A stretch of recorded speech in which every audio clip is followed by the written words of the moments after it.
Então, beleza, pessoal, já estamos aqui. Sou o Ian Bering. Eu sou Maris Caroline Gosman. Eu sou a Vanessa Souza. A gente está aqui hoje para falar sobre o universo das mulheres dentro do jiu-jitsu.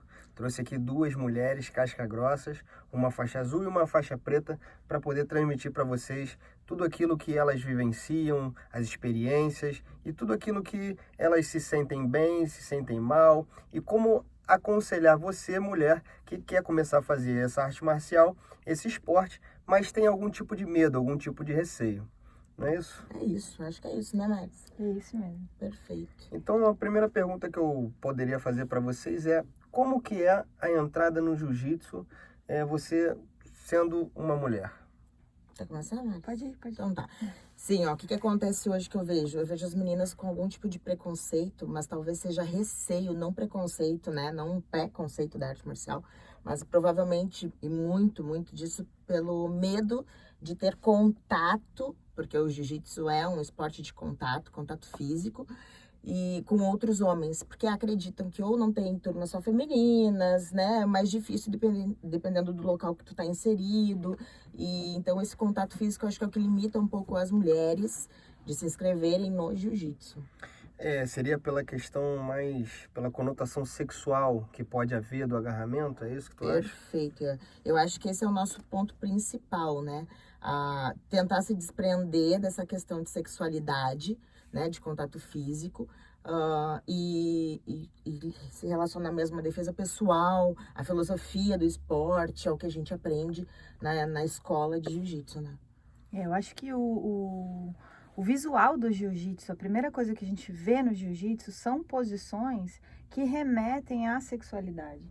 E principalmente para a pessoa que desconhece a luta, que desconhece a arte marcial. Quando a gente vê dois homens brigando, a gente vê dois homens brigando. Quando a gente vê um casal naquela posição, a gente remete à sexualidade.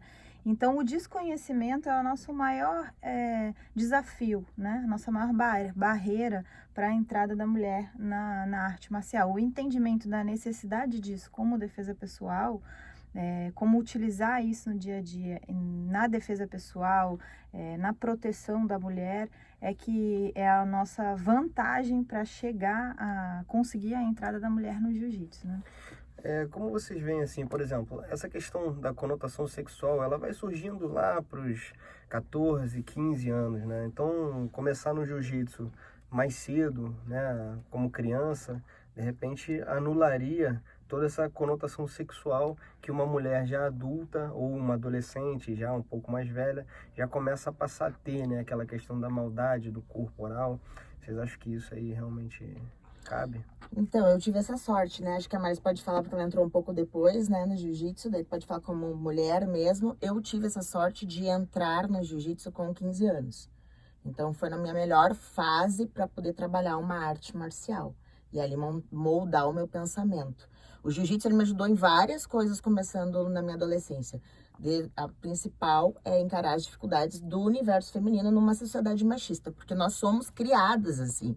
Não é só o homem que é machista, a gente também é criada com pensamento machista, mulher, né? A gente tenta se desprender dessas amarras, mas para conquistar espaço, enfim, você já sabe toda essa história. Mas a gente é criado com aquilo que vem culturalmente de pais, né? Não adianta. Então, a minha sorte aos 15 anos foi ter ainda no tatame o meu primo, o meu irmão, que hoje são faixa preta também. Então, eu já não tive eu já tive desprendimento dessa questão sexual desde o início, né? Porque eu tava fazendo a arte marcial com os meus familiares. Então, a gente não tinha muito isso. Eu entrei no jiu-jitsu depois, né, aos 30 anos, 28, 29 anos. Então, a entrada no jiu-jitsu, ela inclusive dá um avanço na questão da sexualidade, porque a segurança que a gente adquire com a prática do jiu-jitsu, e olha que bem na idade adulta já, a segurança que a gente adquire de controle do quadril, de controle de contato, facilita o desenvolvimento, inclusive, de coisas que não são especificamente da sexualidade, não são relacionadas ao ato sexual, e sim a questões de conquista, a questões de colocar um limite até onde a gente quer que chegue, né, que é o que muita gente conversa hoje sobre a mulher ter esse direito de colocar o limite, e a prática do jiu-jitsu é o hábito de colocar o limite de como é que a pessoa avança no teu corpo, mesmo que seja uma luta, mas ela é uma prática de colocar o limite. Então, a prática do jiu-jitsu eu enxergo na mulher adulta, que sofreu ou não algum trauma, como um facilitador para lidar com a sexualidade. É algo assim que realmente ajuda. E aí, o que o professor Ian colocou agora e abriu aqui um universo, né, para a gente falar sobre essa possibilidade que o jiu-jitsu tem de ajudar as meninas que estão na pré-adolescência e que, ao praticarem uma arte marcial como o jiu-jitsu, onde a gente desenvolve um controle do quadril, desenvolve um controle de contato, são capazes de evitar situações que podem trazer a elas algum problema, né, no desenvolvimento sexual, alguma trava no desenvolvimento sexual, alguma situação que ela leve para a vida adulta depois e com uma dificuldade. Então, acredito que sim, é o que tu comentou, e o que a Vanessa trouxe com os 15 anos aí demonstra talvez a tua confiança que tu tenha mais tarde de outras coisas, mas sobre essa necessidade, essa possibilidade que o jiu-jitsu tem de ajudar uma pré-adolescente na entrada da vida adulta e no início da sexualidade.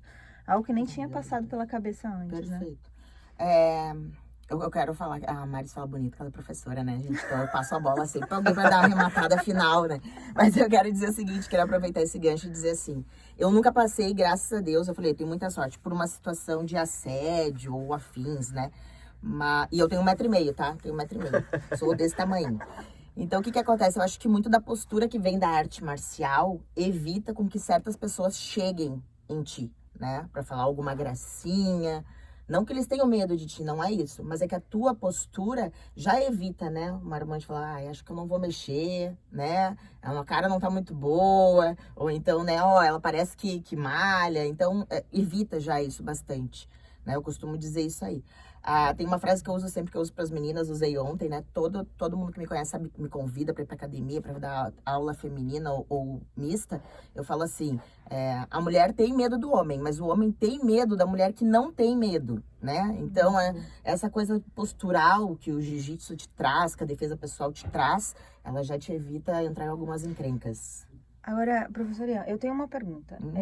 Quando tu tiver que introduzir pela primeira vez uma mulher no tatame, a primeira aula, né? A gente contou aqui como a gente chegou, como a gente entrou pela primeira vez, mas a tua visão de professor e de pessoas e de uma pessoa que educa outros professores, né?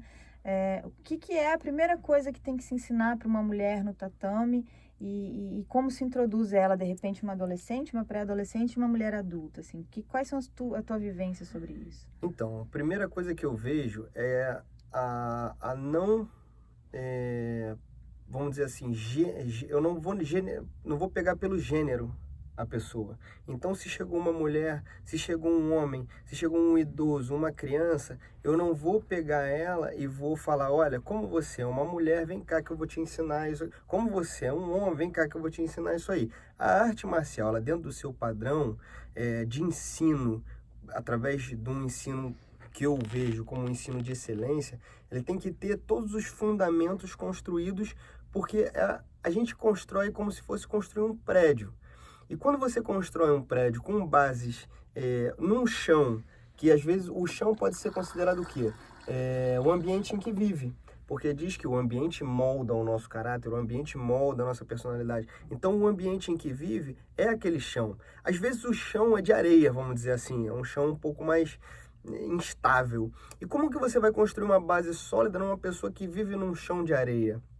Fazendo uma analogia. Você tem que construir uma base muito firme, muito sólida. E como eu, aqui na nossa escola, como a gente começa a construir isso? Através, literalmente, da base. Através da base. Porque antes de eu aprender a me mexer no chão, eu tenho que aprender a ficar em pé.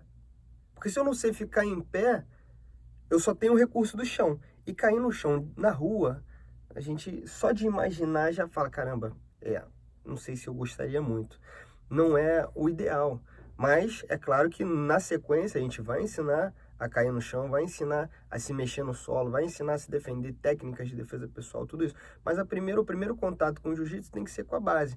Eu acho que é uma coisa que facilita aos professores, aos profissionais da arte, botar todo mundo de kimono, dentro de um padrão. Então, ao invés de chegar uma mulher e dar uma aula de calça de lycra e camisa ou top, botar um kimono. Assim como chegar um homem e vir de bermuda, dependendo da situação, você pode usar os recursos que tem. Mas se botar um kimono, padronizar, fazer um uniforme, fica mais fácil da própria pessoa. Porque, por exemplo, eu não tenho uma visão sexual do jiu-jitsu. Eu não tenho uma conotação sexual quando eu entro na guarda de uma mulher, ou quando, sei lá, em qualquer movimento, qualquer situação, não tem uma conotação sexual. A conotação sexual está em quem não conhece a arte marcial. E a gente, como professor, a gente tem que ter um cuidado muito grande e priorizar não mostrar isso de nenhuma maneira. Entendeu? No início, principalmente, porque o início é o que vai dar o primeiro contato.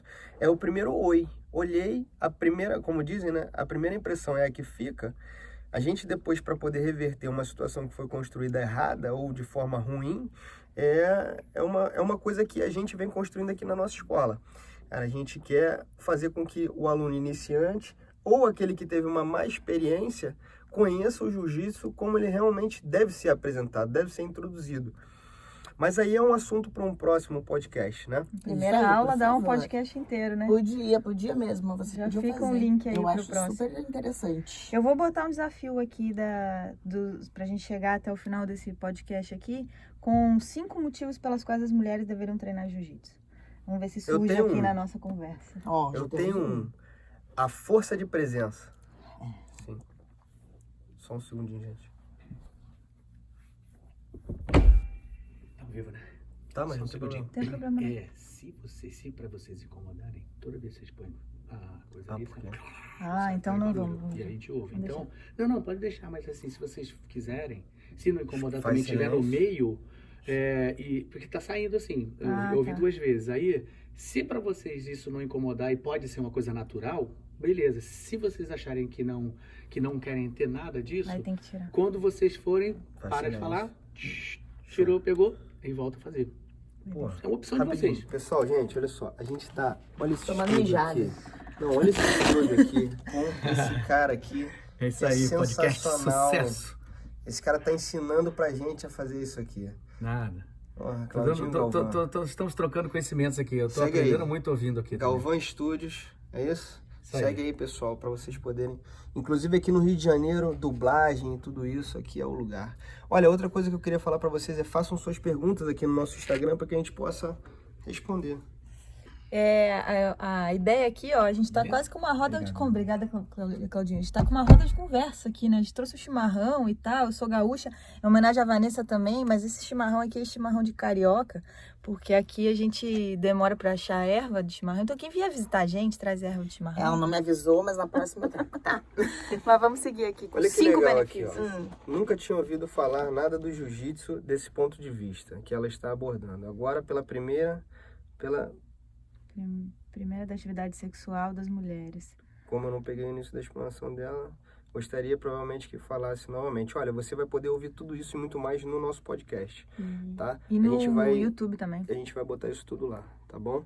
Mas manda aí sua pergunta. Mas se você tiver alguma pergunta, filho, bota aí pra gente que a gente vai tentar responder aqui se souber. Se não souber, a gente bota no Google. Então vamos lá. Primeiro benefício para a mulher treinar força de presença. Beleza. Força de presença é um dos níveis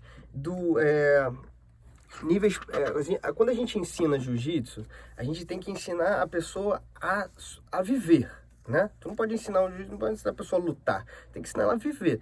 E viver é não brigar. O jiu-jitsu, ele não incita a luta, ele incita a defesa. Só que para você se defender, alguém tem que botar a mão em você, concorda? Tem que ter um ataque, né? Você vai defender de um ataque, teoricamente. Teoricamente. Mas a defesa, ela pode vir através de uma anulação de uma intenção. Ou seja, eu, através de uma força de presença, que é o que tu estava falando, né, Vanessa, que, só pela postura as pessoas já não abordam, isso chama-se dentro dessa terminologia de força de presença. Gostei, vou começar a usar agora. A força de presença, para que o pessoal possa entender um pouco melhor, quando você vê um cone na frente de uma porta, você entra. Por quê? Tem um cone. Mas tu sabe que aquele cone ali, ele cria uma força, um impacto visual de que você fala, pô, aí eu não posso entrar. Então a força de presença do ser humano, do homem, da mulher, independente, do ser humano em geral, é a postura, a base e a fisionomia. Boa. Segundo ponto, que você acha? Vou pensando até o final do podcast. Eu acho que vai surgindo, vai exatamente. surgir aqui, acho, nessa conversa. Agora, eu queria voltar num ponto da gente tratar, né? A gente busca isso muito, mulher, que a gente seja tratado igualmente, todos nós e tal, e dentro do tatame também, que a gente tem espaços em todos os horários, a gente vê essa discussão no jiu-jitsu. Mas eu acho que eu quero trazer um ponto aqui que aquela coisa de não tratar igualmente aos desiguais. Então, esse entendimento de que somos desiguais e temos características diferentes é importante na prática do jiu-jitsu. Então, uma coisa que eu e a Vanessa, a gente estava conversando ontem sobre a questão do ciclo menstrual da mulher. Então, ela dentro do tatame não vai se comportar como um homem que não passa por esse ciclo menstrual. Os professores, as alunas têm que tratar isso com realidade, com naturalidade. Então, não dá para dizer que somos todos iguais. Em alguns aspectos somos, mas nos aspectos que somos diferentes, nós temos que nos tratar como diferentes.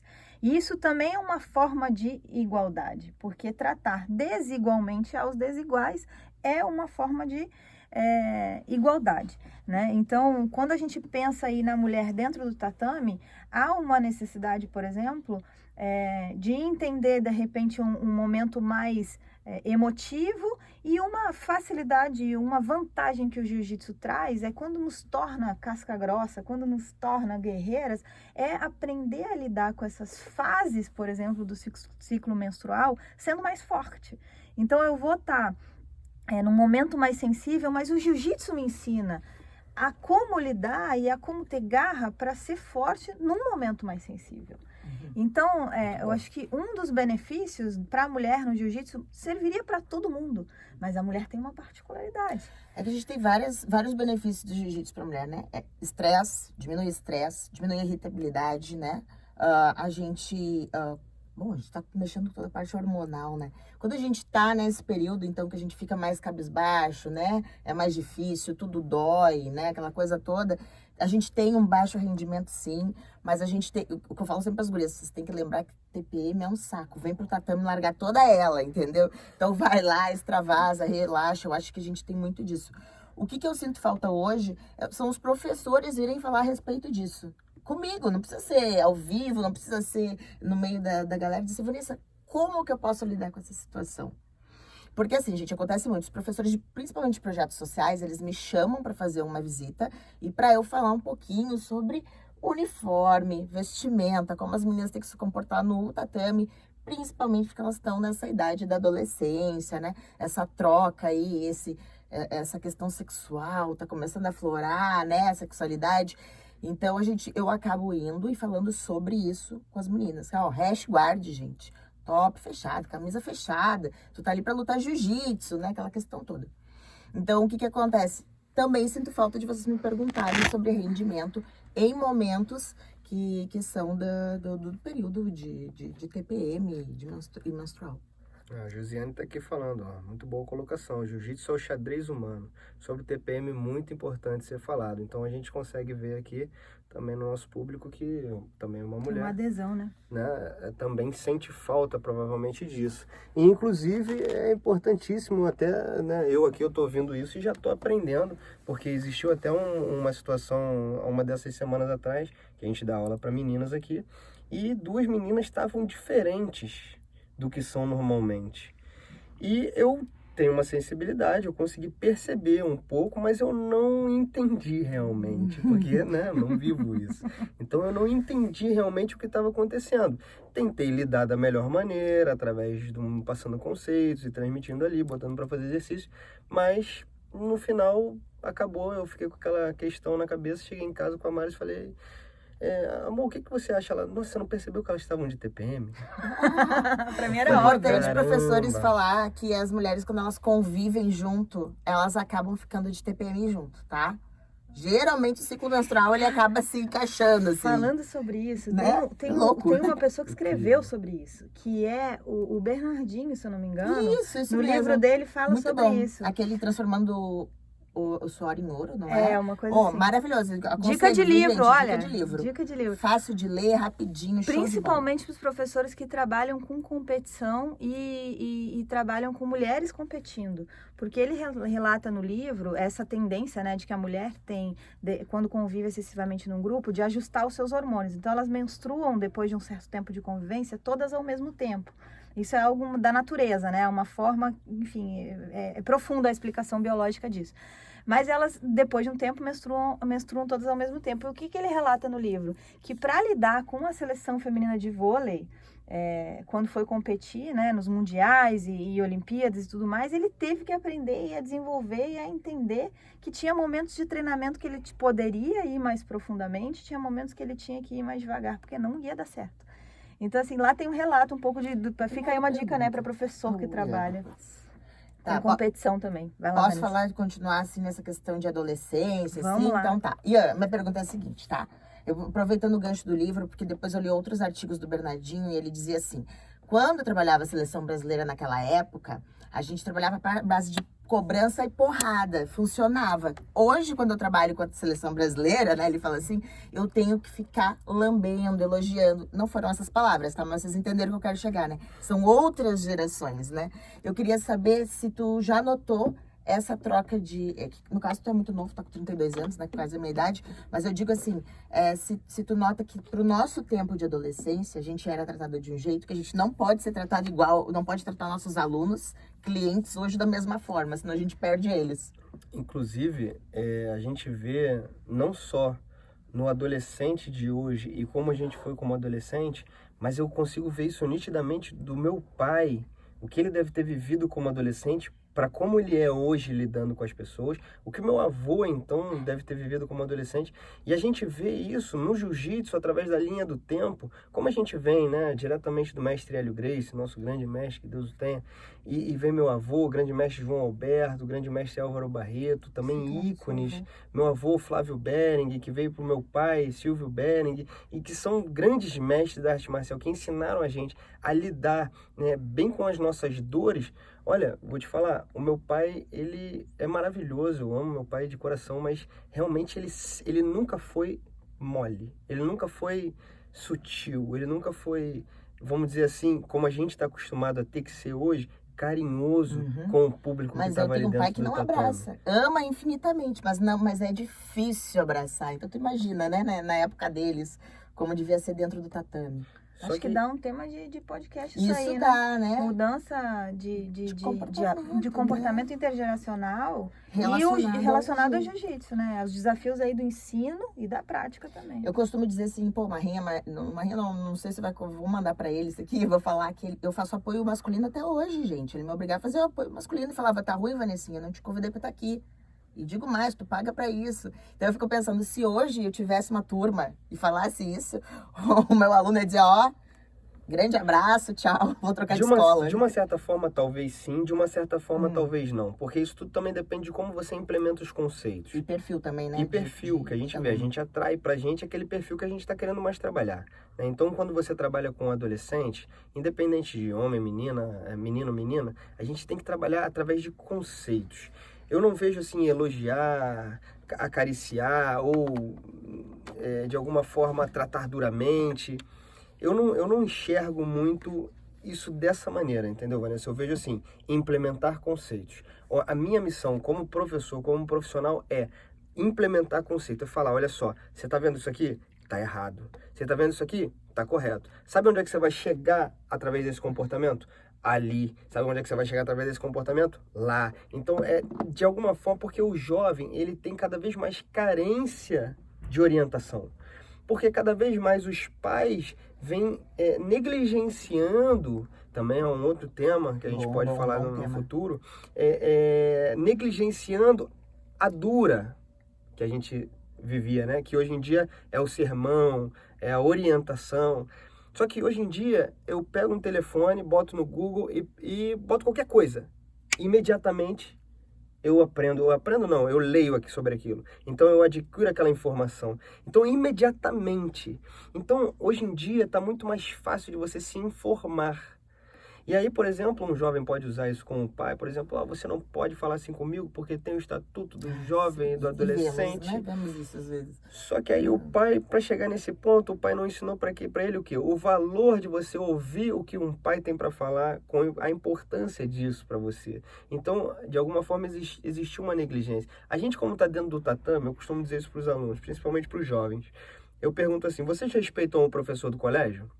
Respeitamos. Pô, parabéns. Isso aí, tem que respeitar. Agora, vocês obedecem o que ele fala na hora que ele fala?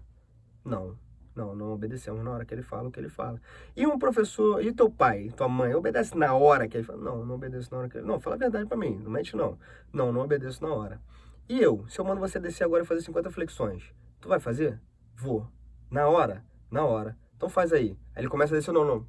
Por que tu fez isso? É o medo. É o medo porque ele sabe que eu sou o único que vou poder bater nele sem estar... Porque ele está num ambiente disso. Sim. Sem estar com a possibilidade de ir preso por isso. Bater, claro. Sim. Não surrar ou humilhar, não é isso. Treinar, né? Treinar mais duro. Exatamente. Mostrar para ele o que é a força física, tem como mostrar, ensinar. Então o pai às vezes acaba ficando com medo, até por não saber também de alguma forma conter a energia, porque bater tem diversas maneiras de você bater. Tem como você bater para machucar e tem como você, né, de alguma forma só dar um se liga. Olha, atento aqui que eu não sou teu amiguinho. Então às vezes você pode bater simplesmente com uma forma de falar. Muitas vezes eu costumo fazer, parou, eu não sou teu amigo. Eu sou teu professor. Boa. E você se comporta aqui dentro como quem deve se comportar, porque você está aqui para aprender a ser uma pessoa melhor. E tu já implementa um conceito. Perfeito. Então tu não é só a surra ali, não é só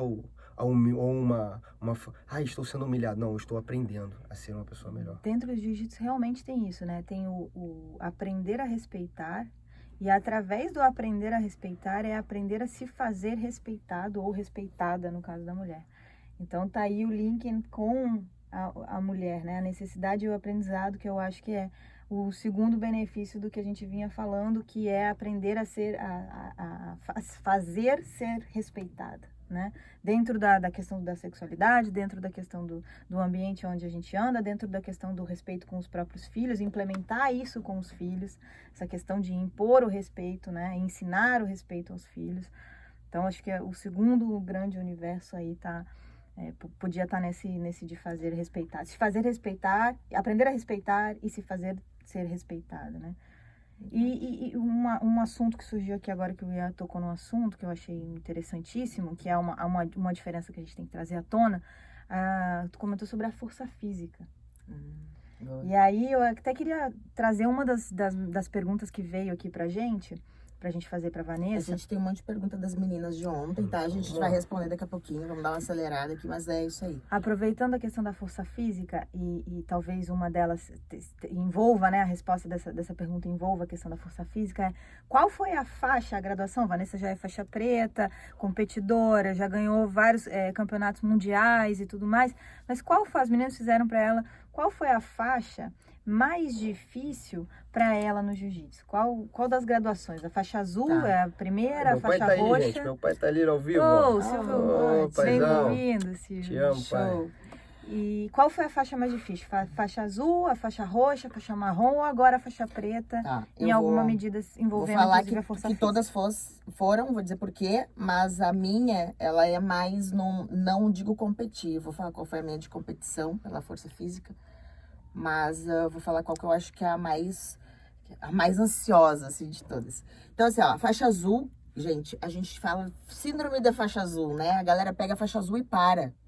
Tem muito disso. Mulher, então, vai lá, faz aquele 1 ano, 2, ganha campeonato, merece a faixa, ou passa no tempo, dependendo da escola, recebe a faixa e daí dá aquela parada, né? Então, por favor, síndrome da faixa azul, parem com isso, continuem, vou fazer esse pedido.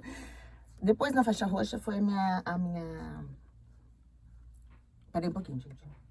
Pode falar. Ai, abre um Fala, pouquinho aí, Claudinho. A gente tá calor aqui dentro. Olha, só uma pausinha que ele deu uma travada ali, vou restartar. Tá. Só um Tranquilo. Tá. A gente vai esperar um pouquinho. Ô, rapaz, entrou o Poxa, veio um ar-condicionado. ar-condicionado aqui pra gente. A gente já continua, né? Vou Já, a gente já começar vai de novo continuar. a responder. E eu acho que tu pode olhar se alguém tem uma pergunta aí, a gente já põe. O que vocês querem saber, ó? O que vocês querem saber? Manda pergunta aí, Será que a gente. gente consegue fazer uma ligação pro Silvio aqui, uns minutinhos? Hein, pai, entra aí com a gente. Fazer. Fazer uma transmissão ao vivo com o seu velho. Fazer uma transmissão ao vivo com ele. Cara, vamos tentar fazer aqui uma transmissão ao vivo. Entra aí, pai, entra aí. Ô! Olá! E aí, pai? Pode começar lá. Diretamente da Costa Rica. Ah, Rapaz! caramba! Tem um costarriquenho que vem visitar a gente Mostrar hoje. aqui, ó. A gente tá pegando o Silvio aqui, um costarriquenho. Costarriquenho não, Está Porto direto Riquenho. da Costa Rica. Da Costa Rica, depois do surf. Já surfou aí, pai? O que tu tá achando, pai? Tá vendo aí há pouco tempo, mas o que tu tá achando? Eu tô achando ótima a conversa de vocês aí, papo ótimo, é isso mesmo. São questões interessantes pra caramba. Faixa azul. Questões da mulher interromper no seu treinamento. Não só a mulher na faixa azul, de repente uma barreira daí adiante, mas as meninas também começam bem cedinho. Ao chegar aos 16 anos de idade também encontram certa dificuldade de continuar treinando. A gente vê isso no mundo inteiro acontecendo. Ah, interessante. Boa, muito bom isso. E por que você acha que isso acontece, pai? Vários motivos, né? Muda. A menina, antes dela entrar na puberdade, ela tem toda uma relação com o menino diferente, né? Igual para igual, não tem problema. Mas quando chega nessa idade, já começa aquele... Eu vou dizer o seguinte, as meninas que tem mais jeito, né? Tem mais habilidade, se destacam, dificilmente elas param. Né? Aquelas que têm um pouco mais de dificuldade, quando chegam nessa idade, de repente encontram algumas barreiras, sei lá, de namorado, né? Outras perspectivas, não sei. Uhum. São variadas as razões. Estudo, trabalho, pesquisa, é verdade. trabalho. Faculdade, né? Uhum. Mas A mulher quando também engravida, também. Isso, perfeito. Verdade. Mas é interessante. Namorado é sempre um problema. Namorado. Olha aí. vai. Pra ver como mulher não é igual a homem, né? É. Mas a namorada às vezes também proíbe Sim, o cara. o cara fica mal, some. Muito de vez em quando, mas... Aí proíbe o jiu-jitsu, a namorada proibiria o jiu-jitsu como proibiria o futebol. Agora o vôlei, ou sei lá, a atividade, né, de lazer da outra pessoa. Mas a mulher, em relação ao jiu-jitsu, sofre outra coisa, que é a falta de interpretação do que é aquilo ali, né? Eu acho que a mulher ela talvez não interrompa, mas ela dificulta, de repente, uma dedicação mais profunda. O cara se ausentar mais tempo. Mas eu quero mostrar um negócio pra vocês aqui, ó, esse lugar aqui. Aqui. Isso aqui é o David. Ele deve arrumar a língua só. Hi, Dave, how are you? Hey, how are you? I'm fine, thank you. David's back on the match, man. Damn, check that out, how gray my hair is. I got more than your pops does. You're in the best age to begin. Or to re-begin, Man, I sure hope so. to restart. Where are you? I'm in Rio de Janeiro, in a studio at Galvan Studio. Here with my wife and with Vanessa, a black belt of Jiu-Jitsu. Deu uma travadinha aí. Vamos ligar pra eles depois de novo.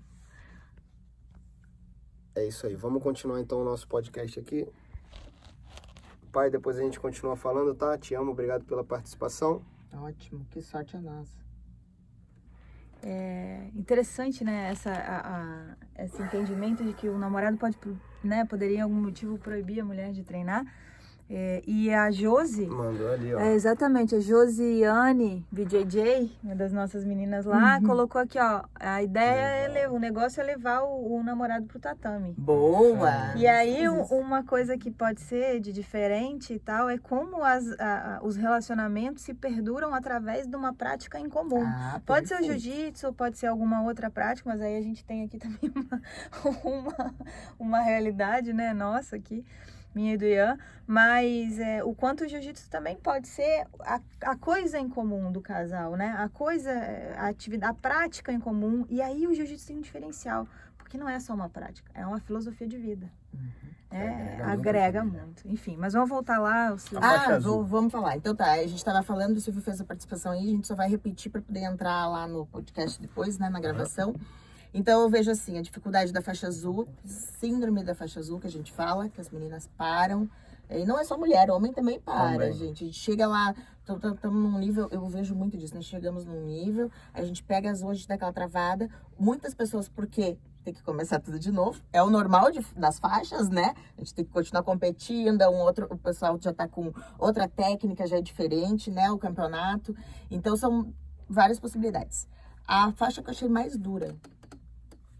Não se preocupa, pai. A gente gravou bastante aqui. Obrigado pela participação, tá? A faixa mais dura que eu vejo fisicamente foi a faixa roxa, porque as meninas na faixa roxa não são mais azul. A regra é a mesma, porém elas já estão mirando a faixa marrom e preta. Novas regras. Então a gente tá atrás de campeonato, tá fazendo forcinha assim, né? Então a gente já tá no pique, principalmente quando a gente tem ainda faixa roxa no adulto. Eu vejo muito isso, sabe? Eu fui faixa roxa adulto, depois na marrom eu já tava de master, então eu vejo que força física ali começa a dar aquele desequilíbrio, né, com as meninas. Aqui pra quem tá ouvindo na primeira vez, o que é master? Ah, master é a minha idade. Nossa, né? Eu costumo dizer que acima dos 30 todo mundo é master, não tem essa coisa de master 1, 2, 3, 4, não tem. Mas então tá, faixa marrom aí. E a minha faixa, que eu considero a mais complicada, é a marrom, gente. Porque a marrom tu fica naquele misto de sentimento de tô quase na preta, mas não tá, né?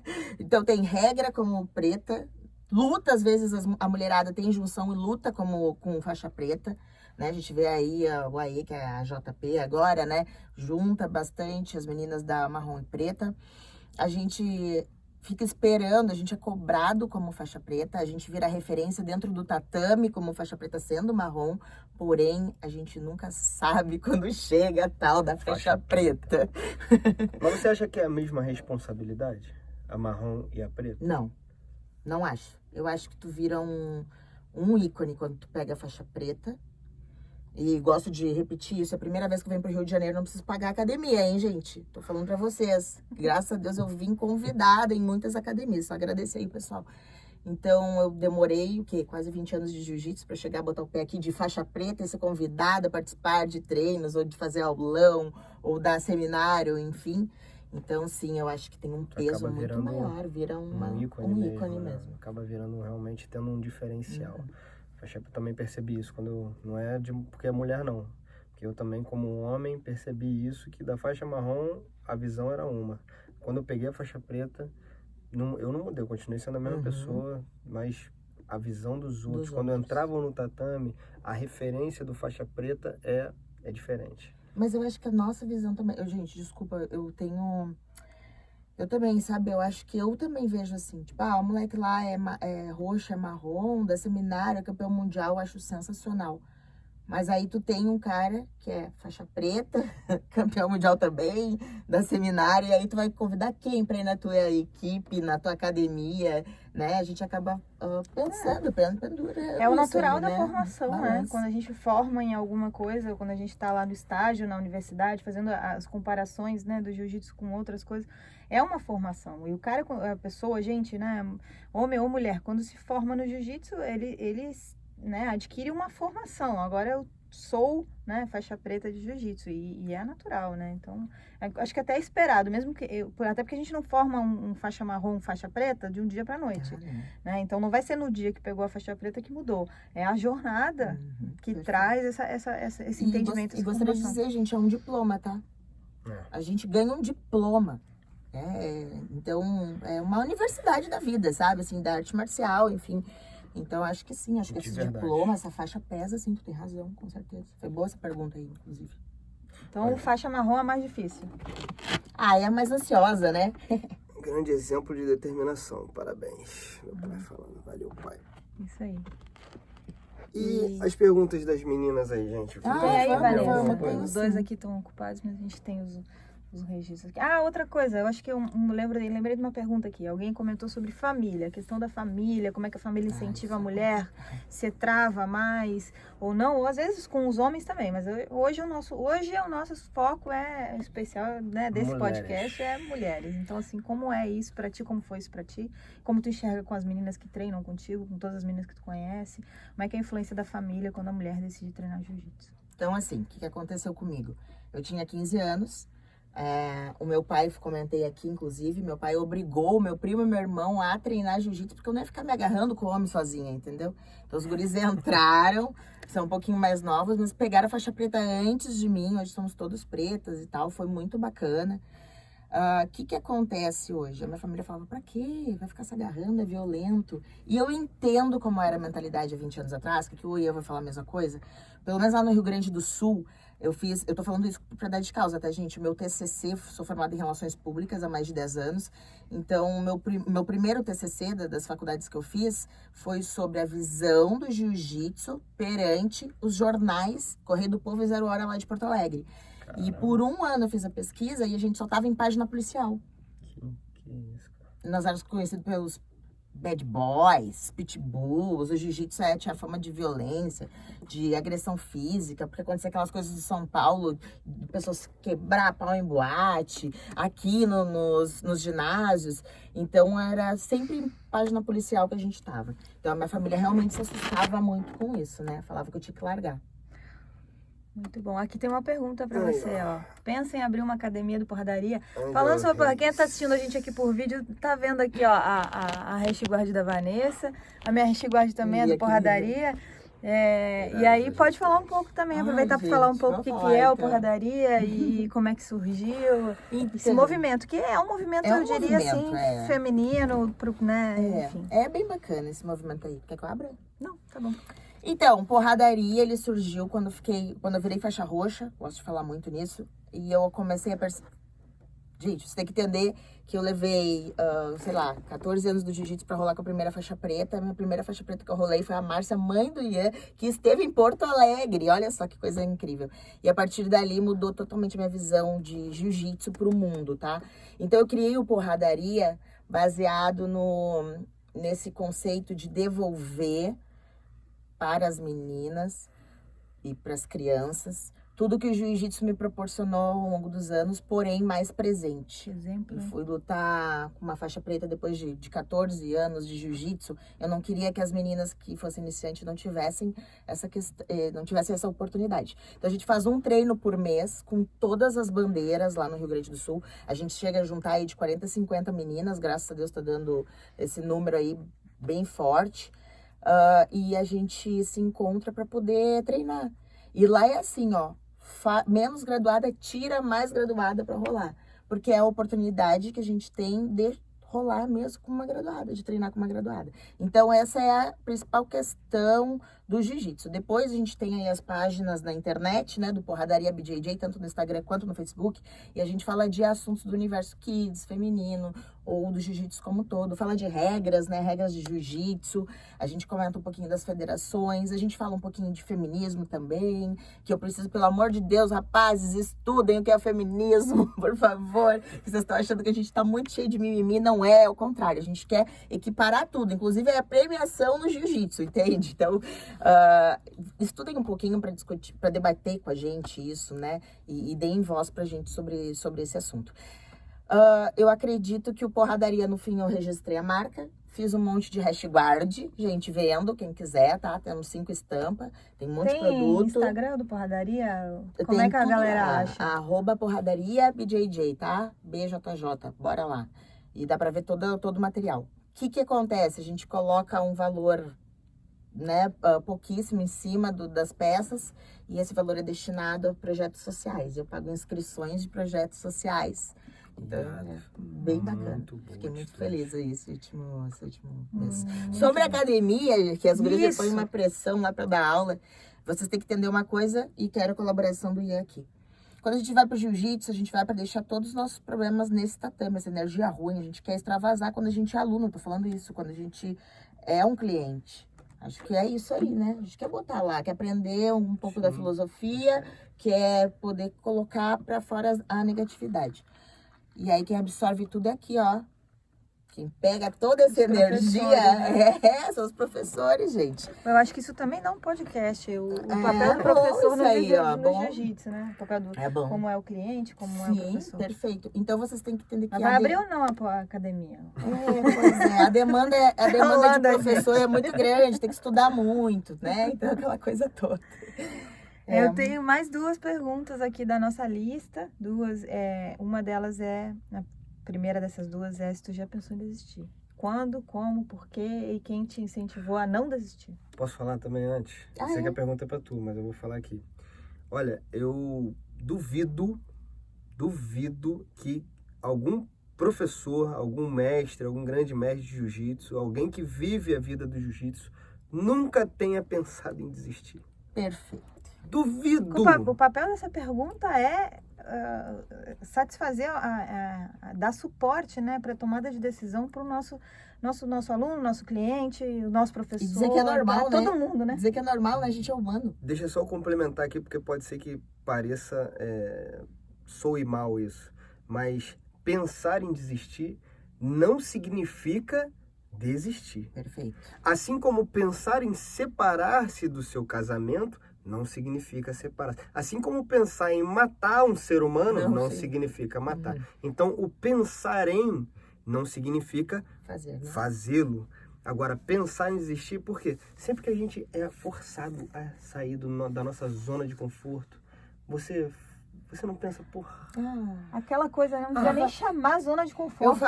Eu costumo usar uma frase... Devia chamar zona de estagnação, porque ninguém ia querer ficar. Eu costumo usar uma frase quando me perguntam assim, é mais difícil competir ou arbitrar? 1000 vezes arbitrar, porque tu tá sendo responsável por toda uma preparação física de um atleta que tá ali para lutar e para ser campeão, entendeu? Então, errar é humano, mas a gente não quer errar, a gente estuda para isso. E aí eu costumo usar a frase, era tão facinho no rasinho, gente, quando eu só ia competir. Sim, gente, é muito difícil, penso em desistir, vou falar para vocês que eu penso em desistir diariamente. São muitas coisas. Diariamente. E eu não desisto porque diariamente eu recebo uma palavra de incentivo. Sempre das meninas.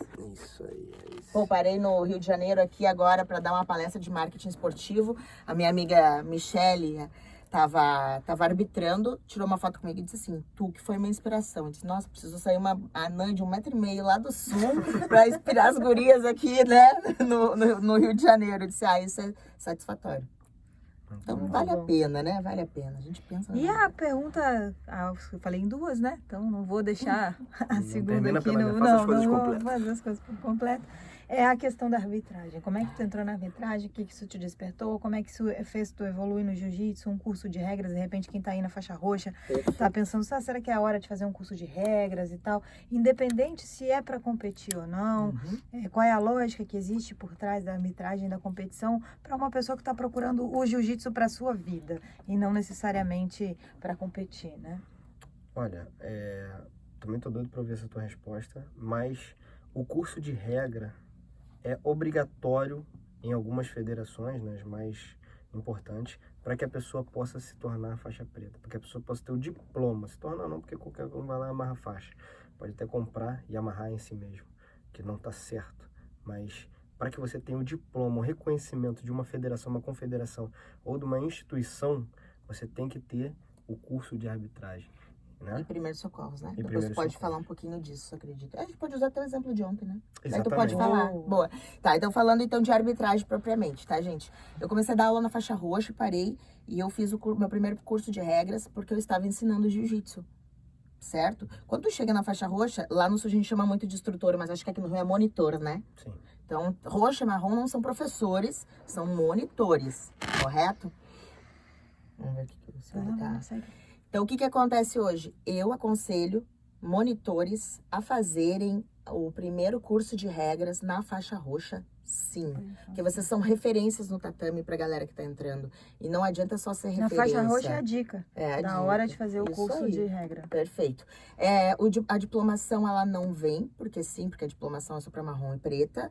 Quem pode arbitrar é só marrom e preta, mas o conhecimento, ok, problema nenhum. E é isso que eu falo pra vocês, vamos lá buscar conhecimento. Eu costumo dizer muito, eu dou muita palestra de marketing, gente, eu falo assim, se tu te disponibiliza a escutar o teu tempo ou o teu dinheiro para uma das coisas, para uma palestra, de sair dessa palestra e aprender no mínimo uma coisa de lá, já valeu todo o investimento, entende?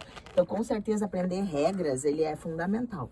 Depois, na faixa marrom, a gente já tem muitas meninas estagiando. Lá no Sul, tô bem feliz que a gente já teve 2 outras meninas estagiando, que é a Débora e a Thaís. Tô puxando aí essa alçada aqui no Rio de Janeiro, então tá estagiando a Michele, que eu falei, né, Michele Assis. E aí eu fico super feliz de ver todo mundo. Sei que no Paraná a Érica também tá tendo todo um suporte. E é muito legal, gente. Isso aí tudo é muito legal. O que mais a gente fala? Dificuldade, né? Dificuldade de arbitragem. Gente, eu venho de um estado que eu acho que deve ser o mais machista do país. Então, sim, é bem difícil ser mulher, porque até então eles entendem que aquele cargo, aquela ocupação é só de homens. Então, a gente veio aí quebrando essa barreira já há uns 3, 4 anos. Paradigmas. Vários paradigmas para quebrar.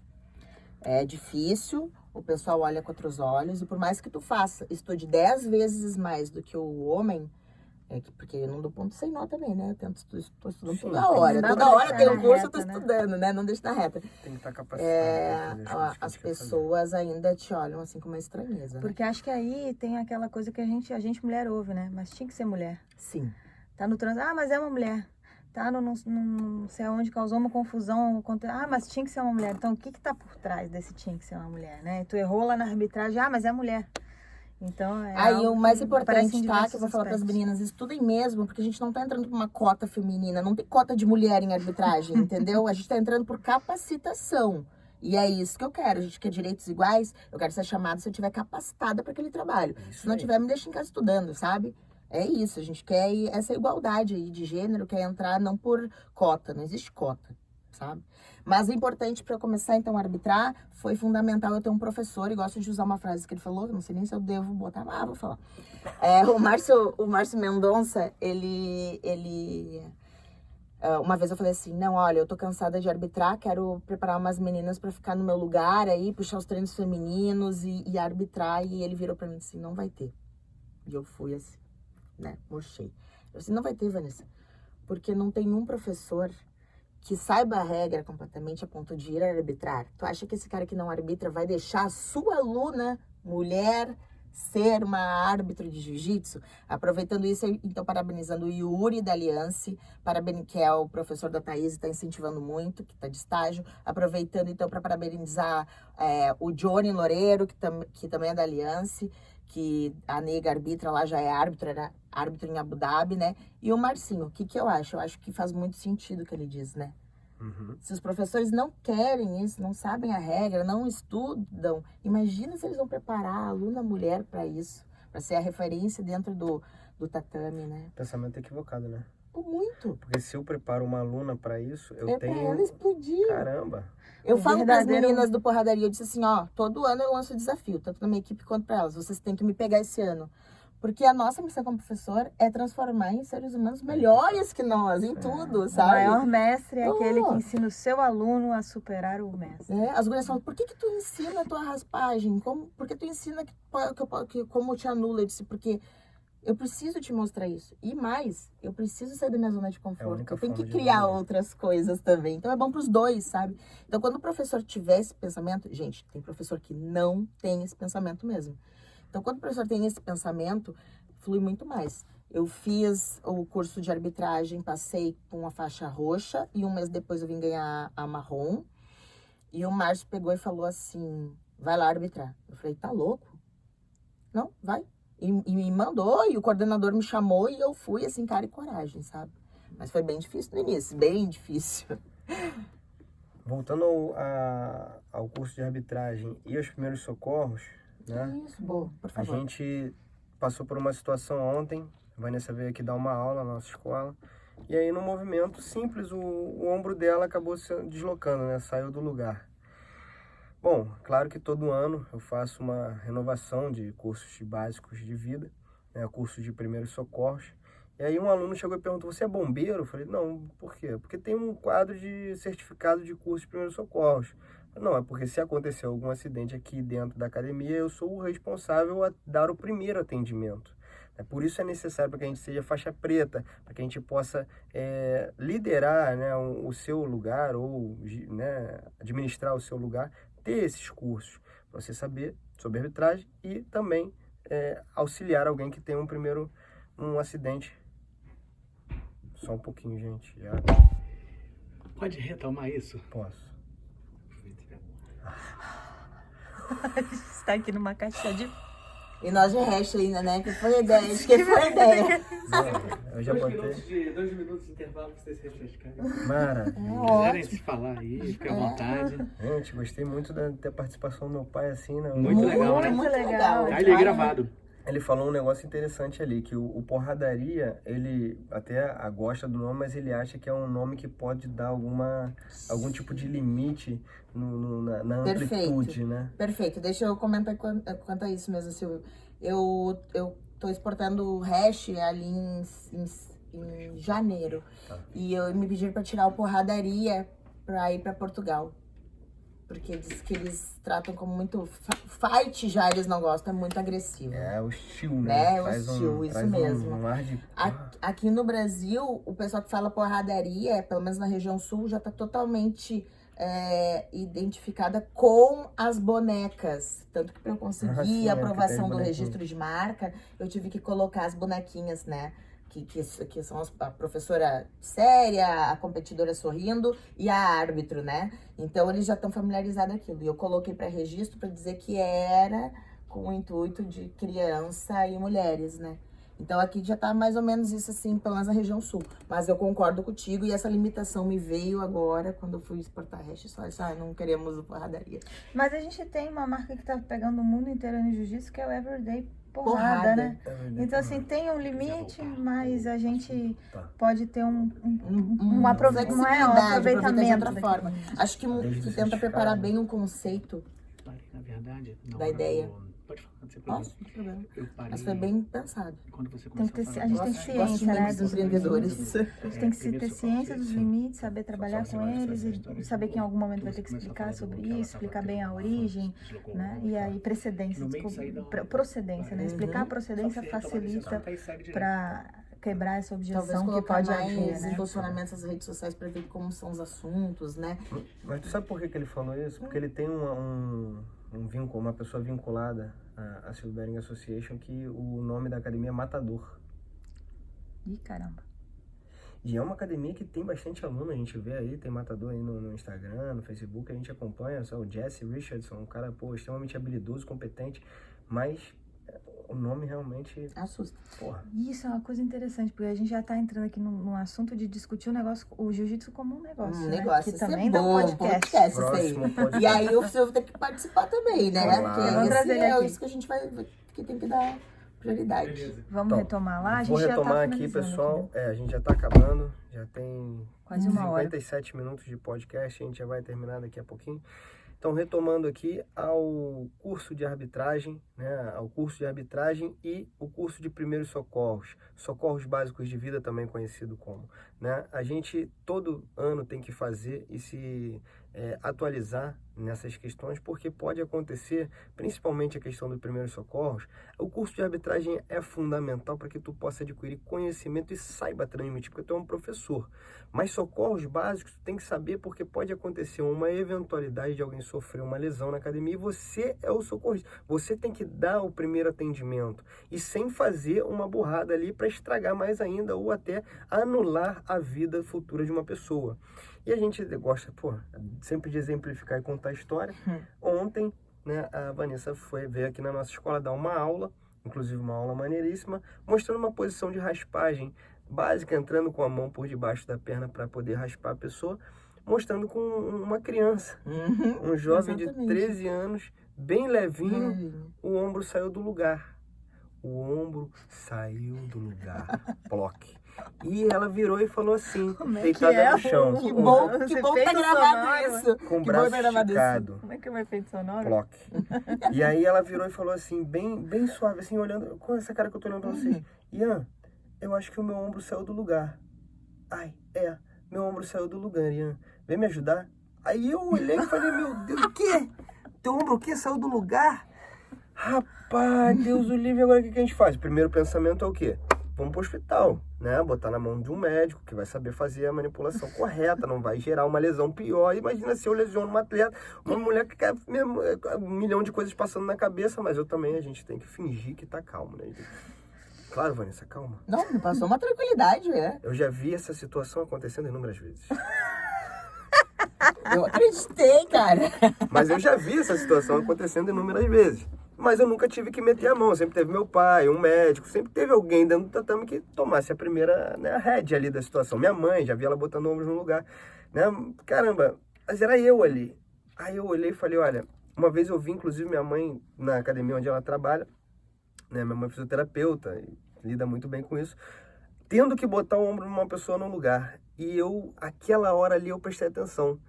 E fiz a mesma técnica com a Vanessa ontem. Eu, né, inseguro, óbvio, eu estava inseguro, nunca tinha feito. Fiz pela primeira vez e acabamos conseguindo, na segunda tentativa, botar o ombro no lugar de forma eficiente ali, eficaz e 0,800, né? Zerou, não teve nenhuma dor, botou uma ombreira na sequência e continuou treinando. E aí tá a necessidade do curso, óbvio, que eu fiz um curso, que eu tenho um preparo de alguma forma para poder lidar com essa situação de uma forma mais natural, e a experiência de vida. Por isso que a gente pergunta às vezes, pô, mas por que um faixa roxa não pode dar aula? Por que um faixa marrom não deve dar? Por que um faixa azul não deve dar aula? Por que ele não deve dar aula? Porque ele, durante a vida dele no tatame, ele ainda não adquiriu experiências suficientes para poder lidar com qualquer adversidade que vai surgir. Mas isso também é um podcast aí pra gente conversar. Boa. E trazer também fisioterapeuta, né, pra falar. Claro, minha mãe. Bacana. Nossa, fisioterapeuta faixa preta a gente tem na família. Ó, pronto, aí. Educadora física. A gente tem aqui de tudo, gente. Não, esperem aí, né, gente? A gente tá só começando. É a nossa primeira vez. Acho que a gente se sentiu à vontade aqui. Já mapeamos vários assuntos já. Olha, eu falando nós, é o podcast deles, tá? Mas daí que eu vou virar o Não, a Vanessa, toda vez que vier no Rio, a gente vai gravar um podcast com ela. Inclusive, a gente gostaria de saber o seu feedback aí, se você quiser escrever ou, né, Mais perguntas. mandar alguma coisa pra gente, Mais uma ideias. alternativa não, um tópico que você queira ouvir, manda aí pra gente, tá? Acompanha a gente lá no Instagram, no Facebook. A gente pode fazer aí perguntas lá quando for lançar um assunto do podcast. Já traz as perguntas de vocês antes, pra gente responder aqui ao longo da conversa, porque de fato não é uma resposta, é uma conversa entre todos nós.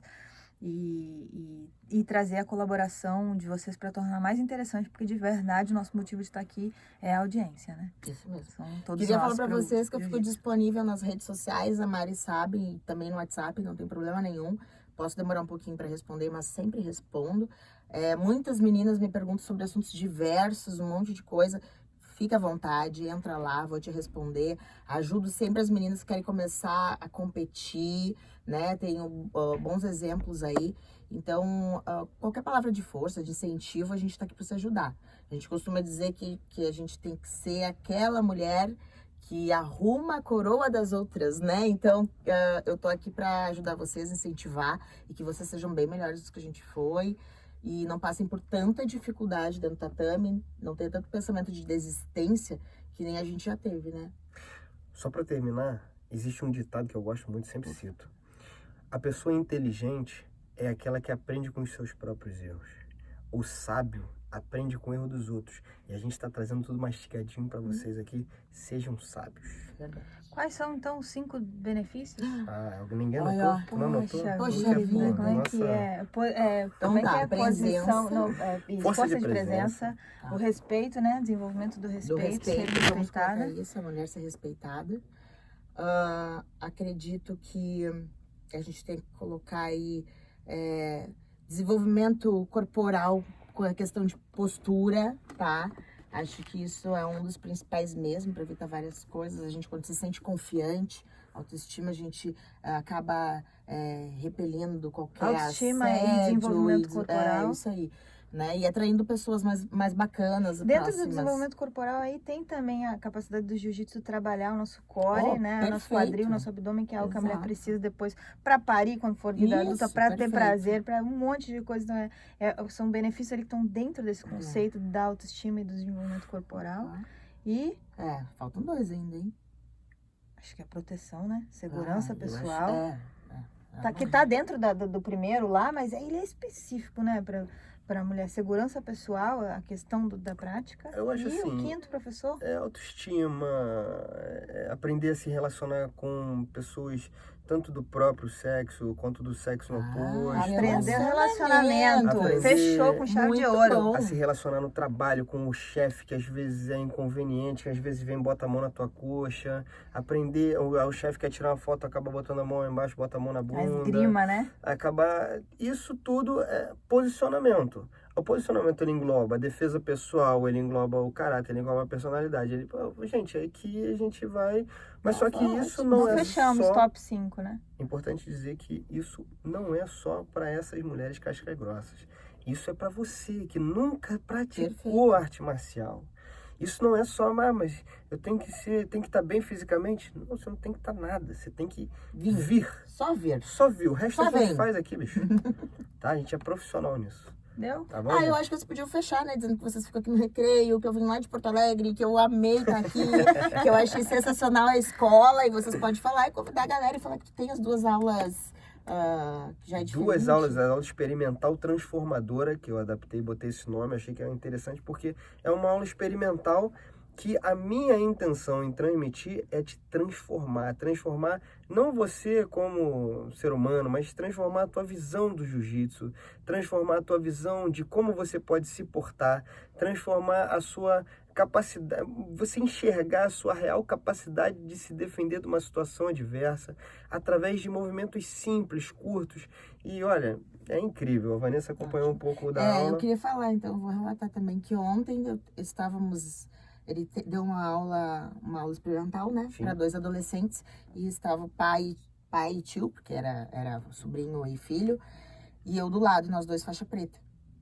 E a gente estava encantado com a aula do Ian, a primeira experiência da gurizada no tatame. Então são 2 faixa preta há muito tempo já, né, no jiu-jitsu, e com várias experiências, e sabendo as diversas realidades do jiu-jitsu mundial, mas a gente estava encantado. Então acho que eu gosto de falar isso, pedir para te falar isso, porque é um diferencial de vocês e tem que ser dito.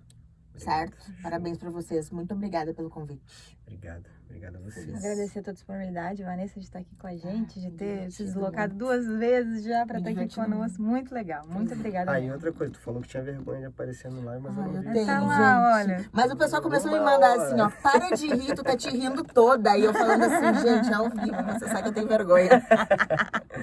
Já não tem mais. Saiu da zona de estagnação, já entrou na. Vai com medo mesmo, né? Coragem não é ir sem medo, aí com Isso medo aí. mesmo, né? O professor Mazinho ali mandou um tópico, né, de falar sobre o jiu-jitsu escolar. Gostei do seu tópico, professor. A gente vai falar sobre isso no próximo podcast também. Ai, por favor, tá? Eu defendo que o cara tem que ter algum tipo de formação pra isso, tá? Isso aí.